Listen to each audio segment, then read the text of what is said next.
اس پہ کیا کہتے ہیں آپ؟ اب جی کبھی گرفتاریاں میری کروائیں گے، یہ بھی بعید نہیں ہے کہ جی یہ کبھی کہیں جی جناب گاڑی میں کسی کے ساتھ رنگیا تو پکڑا گیا. آج کل ساری چیزیں آپ ایکسپیکٹ کریں. یا یہ بھی ہو کہ کوئی خاتون آئے اور ادھر کھڑی ہو جائے کہ جناب میری عزت پہ ڈاکہ ڈالا گیا. یس اب یقین کریں قدم پھونک پھونک کے رکھنا پڑتا ہے. اور ایسی بھی کردار ہر طرف سے آپ اٹیک ہوں گے نا.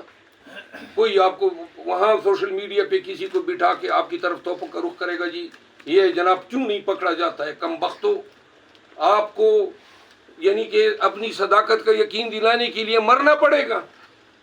میں وکیل ہوں نا سپریم کورٹ آف پاکستان کا، کون سا وکیل ابھی تک پکڑا گیا ہے؟ خان کی کس وکیل کو جو ہے ہاتھ ڈالا گیا ہے؟ اور میں تو کس ایف آئی آر سمیت جو ہے یہ کر رہا ہوں. تو ہمیں پارٹیوں سے خطرے ہیں، جان کے بھی خطرے ہیں، ہم ہر قسم کے حالات میں. لیکن ان اندیشوں اور ان فکروں سے سب سے زیادہ جو ہمیں اندیشہ ہے وہ یہ ہے کہ کہیں سے اب آج کل وہ کل مجھے پرسوں بتایا گیا کہ جی نون والے آپ کے پیچھے لگے ہوئے ہیں کہ کیا اس کی ایکسپنسز ہیں، کیا اس کی آمدن ہے، تاکہ کچھ نہ کچھ ان کو مل جائے.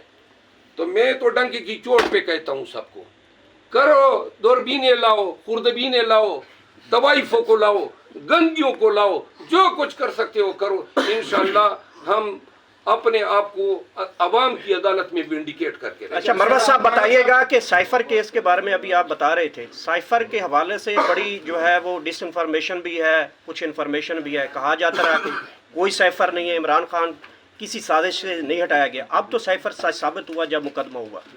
کل عمران خان صاحب نے کسی صحافی کو بھی بولا ہے اور یہ انفارمیشن سامنے ہے، انہوں نے کہا کہ اس ٹائم کے یہ سابق آرمی چیف کو بھی بلایا جائے، وہ بھی اس سازش میں حصہ تھے. تو کیا آپ سمجھتے نہیں ہیں کہ ہم یہ سمجھتے ہیں کہ اگر اس ملک میں رول آف لا ہوتا تو آج خان کی جگہ باجوہ کو جیل میں ہونا چاہیے. اچھا شیرف مروت صاحب، جو ہم دیکھتے ہیں social media per with in Pakistan